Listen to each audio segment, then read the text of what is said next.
இந்த மாதிரி முந்தானத்து இந்த வைகோ சம்பந்தமா நான் ஒரு இது போட்டிருந்தேன். அதை எனக்கு அனுப்பிச்சு விட்டு, ஏன்னா கொஞ்ச நாள் அமைதியா இருப்போம்னா இவங்கெல்லாம் ஜனங்க திருந்துட்டோம்னா நம்ம எவ்வளவு கத்தணும் போனோம் வந்தோம் வந்து இவங்களுக்கு நெருக்கடி வரணும்னா எல்லாரும் நம்ம கிட்ட வருவாங்கண்ணா.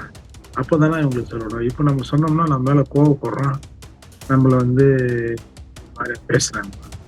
இவங்க நெருக்கடி இவங்க வரும்னா நெருக்கடி வருகிற போது நம்மளை போன்ற சீமானை போன்ற உங்களை போன்ற நபர்களை தானே இவங்க தேடி வருவாங்க. நம்ம தானே மக்களுக்காக நிற்போம்.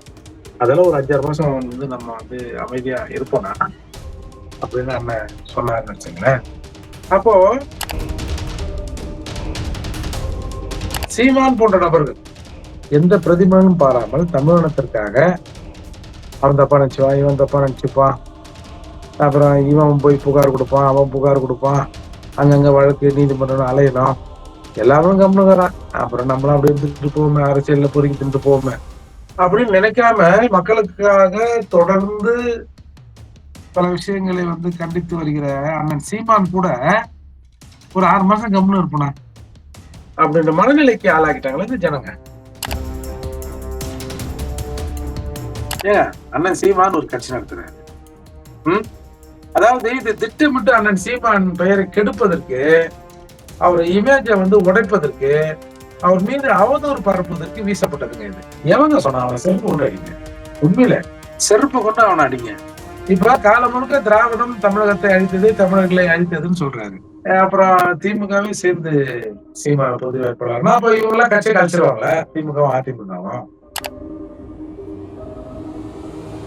சார் இது திட்டமிட்டு திமுக தரப்பில் இருக்கிற ஒரு யூடியூபர் வந்து இதை ஆரம்பிச்சு போடுற சார், இது பொது வேட்பாளர் சீமான் அப்படின்னு சொல்லி சீமான் பேசுகிற அரசியலை அசிங்கப்படுத்துகிற மூடர்களுக்கு சீமான் நாம் தமிழர் ஒருங்கிணைப்பார். நாம் தமிழர் கட்சி இப்ப வீட்டு தேர்தல் நிற்கும் போது அவ்வளவுதான். இதுல பொது வேட்பாளர் அப்புறம் வந்து என்ன இருக்குது? அப்போ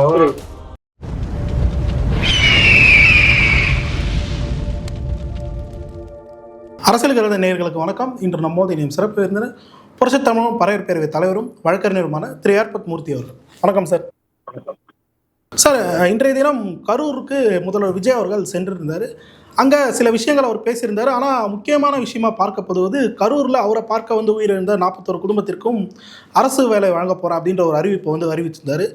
சீமான் அவர்கள் இதை குறித்து பேசும்போது இது வந்து இடைத்தேர்தலை மையப்படுத்தி செய்யக்கூடிய ஒரு கொச்சைத்தனமான வேலைன்ற மாதிரி விமர்சனம் பண்ணியிருக்காரு. எப்படி பார்க்குறீங்க இந்த விஷயத்தை? அதாவது கூட்டத்திற்கு வந்தவங்களுக்கு வந்து அரசு வேலை தரணும்னா முதல்ல அது சட்டப்படி ஏற்புடையது இல்லை. ஏன்னா கருணை அடிப்படையிலான வேலை என்பது ரொம்ப எசென்சியல் சர்வீஸ்ல இறந்தவங்க, அல்லது ஒருத்தர் வந்து அந்த வீட்டுல அவர் தான் வந்து சம்பாதிக்கிற நபரா இருப்பாரு, அவர் திடீர்னு அகால மரணம் அடைந்தாருன்னா அந்த குடும்பத்துல யாராவது இருந்தாங்கன்னா தகுதியின் அடிப்படையில உங்களுக்கு ஒரு கருணை அடிப்படையில நாங்க வேலை தரோம் அப்படின்னு தர்றதுதான் இது வரைக்கும் இயல்பு. இது வந்து ஒரு கட்சி கூட்டத்துக்கு வந்தவங்க, அவங்களுக்கு விஜய் ஒரு ஆளுக்கு ஒரு 10 கோடி கூட தரலாம், ஒன்றும் பிரச்சனை இல்லை.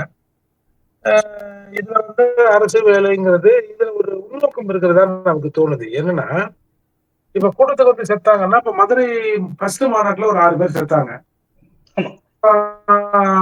மதுரையில் நடந்த ஒரு மாநாட்டுக்கு வந்தவங்கல ஒரு 4 பேர் செத்தாங்க. அப்ப அவங்களுக்கும் தரணும்ல. நீங்க பாத்தீங்கன்னா முன்ன இந்த நம்ம இந்த கள்ளச்சாராயத்துல இறந்தவங்களுக்கு 10 லட்சம் கொடுத்த உடனே மீம்ஸ் எல்லாம் போட்டாங்க தெரியுமா?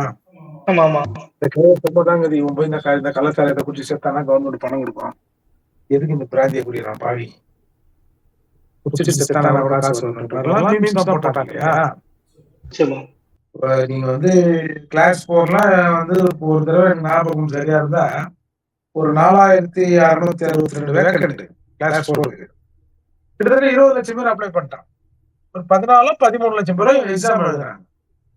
சாதாரணமா ஒரு பாத்துங்க இப்ப எப்படி இருக்குன்னு. பல லட்சம் பேர் வந்து எழுதுறான். இதே வந்து வேலையா வந்து பல பேர் வந்து இருக்கிறதே நம்ம பாக்குறோம்.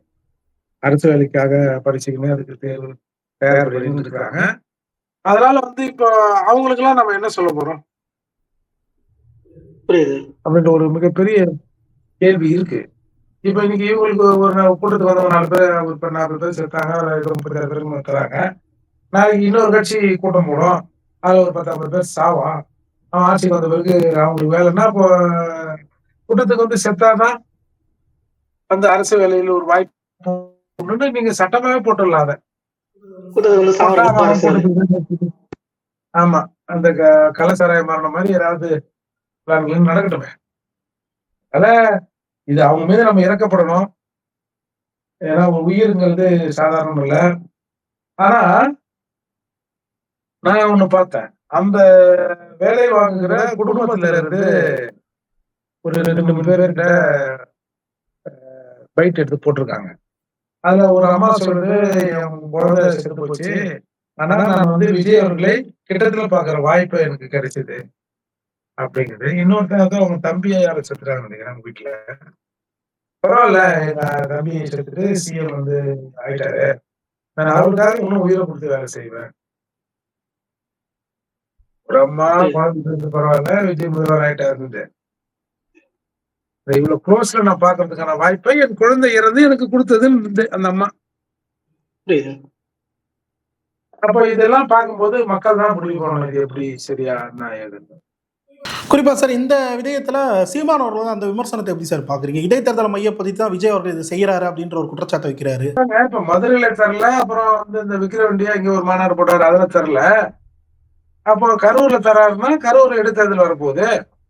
அது மட்டும் இல்லாம இட்ஸ் லீகலி இட்ஸ் இது வந்து கொஞ்சம் ராங் தான் நான் பாக்குறேன். ஏன்னா ஒரு சம்பவம் தொடர்பா இப்ப ஒரு வழக்கு நீதிமன்றத்தில் இருந்தாலும் அந்த வழக்கை பத்தி பொது வெளியில் பேசக்கூடாதுல்ல நீங்க சொல்றீங்க. பேசணும், நடைமுறையில இருக்கு. இப்ப இந்த சிபிஐ விசாரணை இது குறித்த இதுல ஒரு கட்சியில இருந்தவங்க அக்யூஸ்ட்னு சொல்லிட்டு குற்றம் சாட்டப்பட்டவர்கள் அப்படின்னு விசாரணை நடக்கிற போது, நீங்க அந்த விசாரணை உண்மைத்தன்மை வெளியில வருகிற வரை நீங்க அவங்களுக்கு ஒரு ஃபேவர் பண்ணீங்கன்னா, அவங்க நாளைக்கு எப்படி சப்போஸ் ஏதாவது ஒரு குறை சொல்லலாம். இல்லங்க இந்த கட்சிக்காரங்க தாங்க இங்க போய் நில்லுங்க, அங்க போய் நில்லுங்க, உடனே அடர்த்தியா கூட்டத்தை காட்டினாங்க, அது பண்ணாங்க, இது பண்ணாங்கன்னு ஏதாவது நடந்திருந்தால் கூட அதை எப்படி அவங்க சொல்லுவாங்க? நிச்சயமா, அப்ப இது வந்து டேம்பரிங் விட்னஸ் தானே. நிச்சயமா. அப்படி கூட இதை எடுத்துக்கலாம்ல. அதாவது சாட்சிகளை கலைப்பது இல்ல சாட்சிகளை தன்மையப்படுத்துவது அப்படின்றது கூட இதை எடுத்துக்கலாம். அதனால இது ஒண்ணும் துப்பு கட்ட ஜனங்க எதுக்குமே வந்து நம்ம ஆளுங்க வந்து முன் வர மாட்றான். அதுக்கு நம்ம என்ன பண்றது? உங்க விஜய்ன்னு சொன்ன உடனே ஒரு 4 நிமிஷம் வந்து கைத்தட்டல் அடங்குவதற்கு நேரம் ஆகுது. எல்லாம் இன்னும் இந்த ரசிக்க போக்கிலே இருக்கிறாங்க. அதால வந்து இப்ப அண்மையில அண்ணன் சீமான் கூட சொல்லியிருந்தாரு. இந்த மாதிரி முந்தா நேத்து இந்த வைகோ சம்பந்தமா நான் ஒரு இது போட்டிருந்தேன். அத எனக்கு அனுப்பிச்சு விட்டு, ஏன்னா கொஞ்ச நாள் அமைதியா இருப்போம்னா, இவங்கெல்லாம் ஜனங்க திருந்துட்டோம்னா, நம்ம எவ்வளவு கத்தணும், போனோம், வந்தோம். வந்து இவங்களுக்கு நெருக்கடி வரும்னா எல்லாரும் நம்ம கிட்ட வருவாங்கண்ணா. அப்பதானே இவங்களுக்கு சொல்லணும். இப்ப நம்ம சொன்னோம்னா நம்ம மேல கோவப்படுறோம். நம்மள வந்து ஒரு மாதிரி பேசுறாங்க. இவங்க நெருக்கடி இவங்க வரும்னா, நெருக்கடி வருகிற போது நம்மளை போன்ற சீமானை போன்ற உங்களை போன்ற நபர்களை தானே இவங்க தேடி வருவாங்க. நம்ம தானே மக்களுக்காக நிற்போம். அதெல்லாம் ஒரு 5, 6 மாசம் வந்து நம்ம வந்து அமைதியா இருப்போம்னா அப்படின்னு அண்ணன் சொன்னாருன்னு வச்சுங்களேன். அப்போ சீமான் போன்ற நபர்கள் எந்த பிரதிபலனும் பாராமல் தமிழினத்திற்காக அவன் தப்பா நினைச்சுவான், இவன் தப்பா நினைச்சுப்பான், அப்புறம் இவன் போய் புகார் கொடுப்பான், அவன் புகார் கொடுப்பான், அங்கங்க வழக்கு நீதிமன்றம் அலையணும், எல்லாரும் கம்முனுங்கிறான். அப்புறம் நம்மளும் அப்படி இருந்துட்டு போவோமே, அரசியல்ல பொறுக்கி தின்ட்டு போவோமே அப்படின்னு நினைக்காம மக்களுக்காக தொடர்ந்து பல விஷயங்களை வந்து கண்டித்து வருகிற அண்ணன் சீமான் கூட ஒரு 6 மாசம் கம்முன்னு இருப்பனா அப்படின்ற மனநிலைக்கு ஆளாக்கிட்டாங்களே இந்த ஜனங்க. புரியுது. அப்ப இன்னைக்கு அண்ணனே இப்படி சொல்லிட்டாருன்னா மத்தவங்க எல்லாம் யார்? நீங்க பாத்தீங்கன்னா கடந்த ஆட்சியில சரி, அதுக்கு முன்னாடி ஏடிஎம்கே ஆட்சியில சரி, எத்தனையோ போராட்டங்கள்லாம் கண்ணாமூலா நடத்திருந்தாங்க. இப்ப ஒரு பையில காணும் பாத்தீங்களா? நிச்சயமா. எல்லாருக்கும் தொண்டையில கேன்சரா இல்ல வாயில புத்துநோய் எதனா வந்துச்சா என்னன்னு தெரியல. ட்ரீட்மெண்ட்ல இருக்கிறானுங்களா என்னன்னு தெரியல. அப்பேற்பட்ட சூழ்நிலையில் இந்த சமூக அவலங்கள் நடக்கிற போது யாருதான் அதை கேட்கறது? நாம ஒரு மறுப்பு குரலோ எதிர்ப்பு குரலோ வரலன்னா இவங்க செய்யறது எல்லாமே சரின்னு ஆயிடும்ல. நிச்சயமா. நான் சொல்றேன், ஒரு குடும்பத்துக்கு ஒரு 2 கோடி ரூபாய் கொடுங்க. இப்ப நீங்க படிச்சுட்டு இவ்வளவு பேர் இருக்கிறாங்க இளைஞர்கள், அவங்க நம்ம என்ன பதில் சொல்ல போறோம்? ஏய் அது ஏன்னா கூட வந்து சாவ சொல்லிட்டா வீட்டுல பாத்துக்கலாம் அப்படின்னு சொல்ல போறோமா? என்னன்னு ஒண்ணும் புரியல. அதனால இது வந்து இது நம்ம இப்ப இது அரசியல் கட்சிகள் யாரும் பெருசா பேச மாட்டாங்க. பேசுனா, இப்ப திமுக அத கண்டிச்சு பேசியிருக்கணும். இல்லையா? நிச்சயமா ஏன்னா அது அவங்க ஆட்சியில தான் அந்த சம்பவம் நடந்தது. போச்சு வந்ததுல எதிர்த்து பேசியிருக்கணும்ல. நிச்சயமா ஏன் பேசல? பேசலன்னா திருப்பி இடைத்தேர்தல் வரப்போகுது. எப்பா நமக்கெல்லாம் வேலை குடுக்குறது இவங்க தான்ப்பா வேலை தர வேணாம்னு சொன்னாங்க. அப்படின்னு ஓட்டு கலைஞ்சிரும். அப்படின்னு அவங்களும் நிக்கிறாங்க. இதுதான் இன்னைக்கு தமிழ்நாட்டோட எதேர்ச்சியான நிலை. குறிப்பாக சார், திருமாவளவன் அவர்கள் சமீபத்திய பேச்சுக்கள் பாஜகவை எதிர்க்க தாவேக்காவும் திமுகவும் ஒரே புள்ளியில் இணைய வேண்டும்ன்ற மாதிரி கருத்துக்களை பதிவு பண்ணுறாரு. இன்னும் நாங்கள் திமுகவோட நட்போது தான் தொடர்றோம் அப்படின்ற ஒரு விஷயத்த வந்து சொல்கிறாரு. எப்படி பார்க்குறீங்க அவரோட இந்த நிலைப்பாட்டை? அதாவது உச்சநீதிமன்றத்தில் எங்களுக்கு விவாகரத்து நடந்து விட்டது. கணவன் மனைவி விவாகரத்து நடந்து விட்டது. இருந்தாலும் உறவு தொடர்கிறது. சரிதானே? இப்படி சொல்லணுமா அது? யார் எப்படி சொல்றது? அதெல்லாம் அவர் இப்படி பேசுறாருன்னு நினைக்கிறீங்க? இப்போ ஆடு பார்க்க குட்டி வருவான்னு என்று சொல்ல முடியுமா? எங்க அப்பா தான் போவோம். இது உதயநிதிகளை நட்பாகிறான்னு சொல்ல முடியுமா?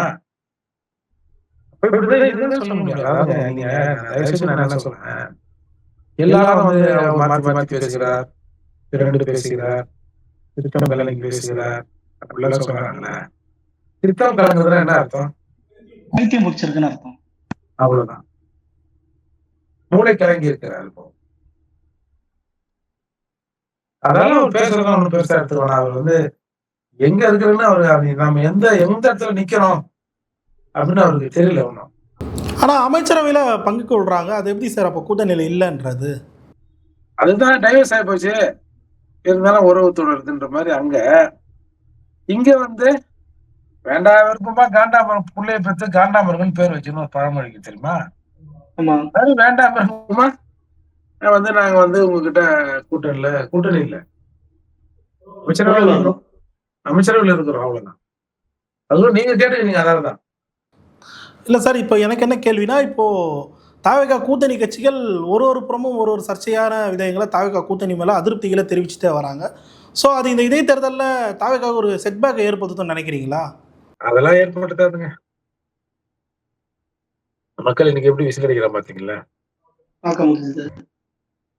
விஜய் அவர்கள் சிஎம் அவர்கள் மீட்டிங்ல என்னை பொறுத்த வரைக்கும் அது சிஎம் மீட்டிங் நான் சொல்ல மாட்டேன். ஏன்னா அந்த தரத்தோடு அந்த கூட்டத்தில் பேச்சு எதுவும் இல்லை.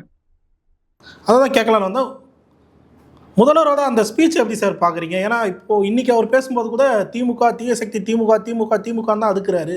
ஸ்கிரிப்ட் நல்லா எழுதி கொடுத்துருக்கானோ.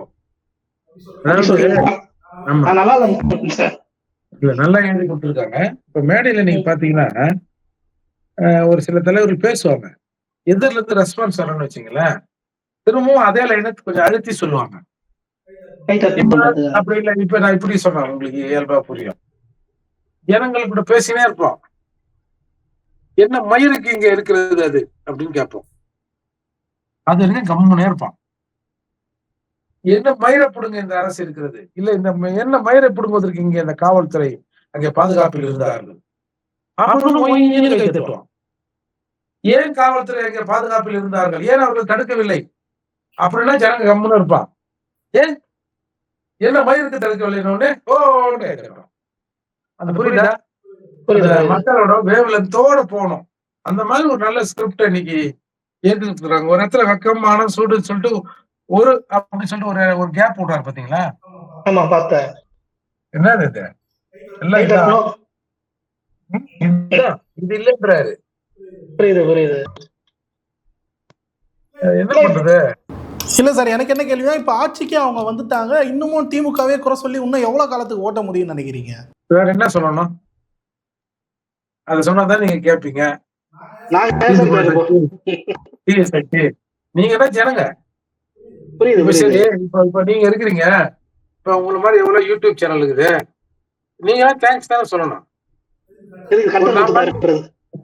கண்டென்ட் கொடுத்துருக்காருல்ல. ஆமா ஆமா. இப்ப அந்த ஒரு அந்த கேப் என்னங்க போடுங்க, பேசுங்க. முட்டை பரோட்டாவா சில்லி சிக்கன் ஏதோ சினிமா அது ஃபேமஸான அந்த குத்துப்பட்டுகள்ல 2 லைன் எடுத்து அடி நல்லா உண்மையிலே நான் வந்து மனதார வாழ்த்துகிறேன். ஏன்னா விஜய் அவர்கள் இதை பேசிருக்க மாட்டாரு. ஸ்கிரிப்ட் எழுதி தரவங்க கரெக்டா மக்களின் நாடி துடிப்பை அறிந்த நாள் தெரியுமா? இது ஒரு மக்களின் நாடி துடிப்பை அறிந்த ஸ்கிரிப்ட் ரைட்டர் ஒருத்தர் நல்லா சரி பண்றாங்க. ஓகே சார், இறுதியாக ஒரே ஒரு கேள்வி தான் சார். இப்போது அம்பாசமுத்திர நாம் தமிழர் கட்சியின் தலைமை வேட்பாளர் சீமான் அவர்கள் கலந்துக்க போகிறேன்னு சொல்லிட்டு களமிறங்க போகிறேன் அப்படின்ற ஒரு விஷயத்த சொன்னோடனே அவர் வந்து பொது வேட்பாளர்ன்ற ஒரு நரேட்டிவ் செட் செய்யப்படுது. இதை எப்படி பார்க்குறீங்க? எவங்க சொன்னா அவனை செருப்பு கொண்டு அடிங்க, உண்மையில செருப்பு கொண்டு அவனை அடிங்க. ஏங்க அண்ணன் சீமான் ஒரு கட்சி நடத்துறாரு. அதாவது இது திட்டமிட்டு அண்ணன் சீமான் பெயரை கெடுப்பதற்கு, அவர் இமேஜை வந்து உடைப்பதற்கு, அவர் மீது அவதூறு பரப்புவதற்கு வீசப்பட்டதுங்க இது. இப்ப காலம் முழுக்க திராவிடம் தமிழகத்தை அழித்தது, தமிழர்களை அழித்ததுன்னு சொல்றாரு. அப்புறம் திமுகவே சேர்ந்து வந்து சீமான பொது வேட்பாளர்னா அப்ப இவங்க எல்லாம் கட்சியை கழிச்சிருவாங்களே, திமுகவும் அதிமுகவும். சொல்லுங்க, நாங்க 2 பேரும் இணையறோம், இந்த இணைப்புக்கு ஏதாவது ஒரு பேர் வச்சு அந்த கட்சிக்கு சீமான் தலைவர் ஆயிடுவார் அப்படின்னு சொல்ல வராங்களா? எப்படி இது சார்? இது திட்டமிட்டு திமுக தரப்புல இருக்கிற ஒரு யூடியூபர் வந்து இதை ஆரம்பிச்சு போடுற சார் இது. அதாவது பெண்ணுரிமையை வந்து சீமான் பேசுறாரு, பெண்ணுரிமையை வந்து திமுக பேசுது, காவிரி தண்ணி பேசுது, இது பேசுது, அதை பேசுது, அதையும் பேசுறாரு, இதையும் பேசுறாரு. அதனால இவங்க ஒத்த சிந்தனையில் இருப்பவர்கள் ஏன் ஒருங்கிணைந்து நிற்கக்கூடாது என்று சொல்லி சீமானை கிண்டலும் கேலியும் ஆக்குவதற்கு இவங்க திட்டமிடுகிற சதி இது. அப்படியே நீங்க பாருங்க, நீங்க அந்த மேடையில கூட நான் எனக்கு கூட ஒரு வருத்தம் அண்ணன் கூட அவாய்ட் பண்ணிருக்கலாம் அந்த நிகழ்ச்சியை. பட் அவரு வந்துங்க அவரு வெளியே தெரியா பேசுறாரு. அப்படியே அந்த பக்கம் வைகோட பேசக்கூடாதுன்றதுக்காக ஸ்டாலின் அவர்கள் அப்படியே உழுந்து ரொம்ப அநியாயமா அந்த சீமான் கூட அப்படி பேசுற மாதிரி ஒரு இதெல்லாம் பார்த்தோம்ல. அதை பார்த்து விட்டு எவ்வளவு பேர் வந்து நூலாகி கேள்வி கேட்கிறாங்க. இப்ப சீமானோட நெருங்கி இருக்கிற நமக்கு வந்து தெரியுங்க, சீமான் வந்து ஒரு நெருப்புன்னு. பாக்குறவனுக்கு பஞ்ச நெருப்பு பக்கத்துல வச்சு பத்திச்சு பாரு அப்படிங்கிறாங்க. அதே மாதிரி அந்த திமுக பொறுப்பாளர் திருமணத்துல உதயநிதி அவர்கள் கூட இருந்தது. இது ஒரு சாதாரண விஷயம்தான். ஆனா இதே வந்து அதிமுகவில் இருக்கிற ஒருத்தரோ, இப்ப எடப்பாடியார் போறாருங்க, இல்ல அதிமுகவில் இருக்கிற ஒருத்தர் வந்து அந்த மாதிரி உதயநிதி கிட்டயோ ஸ்டாலின்கிட்டயோ பேசியிருந்தாருன்னா இவர் விரைவில் இவங்க சேர போறாரு அப்படின்னு பேசுவாங்களா?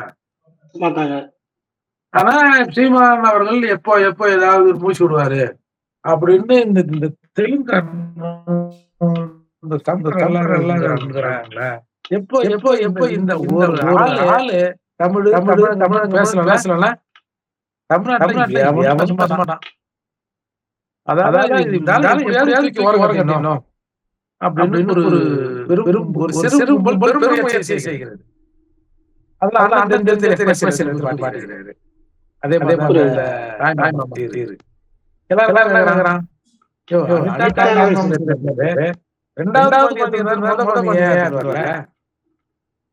அப்படின்னு கேட்கறான். இப்ப இதெல்லாம் திட்டமிட்டு அண்ணன் செய்யறது இல்ல, திட்டமிட்டு செய்து அண்ணனை இதில் சிக்க வைப்பது. அவரு அதுல போய் மாட்டிக்கிறாரு. அப்புறம் வந்து இதை வச்சு மீம்ஸ் போட்டு கிண்டல் பண்ணி கேலி பண்ணி சீமான அரசியலை வந்து ஒழிச்சே ஆகணும்னு இவங்க எல்லாம் ஒரு முடிவு பண்ணி நடக்கிற நிகழ்வா தான் இதை நான் பாக்குறேன். அதனால இந்த பொது வேட்பாளர் சீமான் அப்படின்னு சொல்லி சீமான் பேசுகிற அரசியலை அசிங்கப்படுத்துகிற மூடர்களுக்கு சீமான் நாம் தமிழரின் ஒருங்கிணைப்பாளர். நாம் தமிழர் கட்சி இப்ப இடைத்தேர்தல் நிக்கும் போது அவ்வளவுதான். இதுல பொது வேட்பாளர் அப்புறம் இது என்ன இருக்குது? அப்போ சீமான் ஆசைப்பட்டாரு, நடக்கல பத்தியா, இந்த ஆளுக்கு ஆசை பத்தியா அப்படின்னு நாளைக்கு வந்து சொல்லணும். சீமானின் உண்மை முகத்தை தெரிந்து கொண்டு பொது வேட்பாளர் என்ற சிந்தனையிலிருந்து இந்த 2 கட்சிகள் பின்வாங்கிடுச்சு அப்படின்னு திரும்ப சீமானை வந்து கொச்சைப்படுத்துற நோக்கம் தான் இது. இதுல வந்து 1% கூட உண்மை இல்லை. ஓகே சார், பல்வேறு கேள்விக்கு தெளிவாக கொஞ்சம் நேரத்துக்கு நன்றி சார்.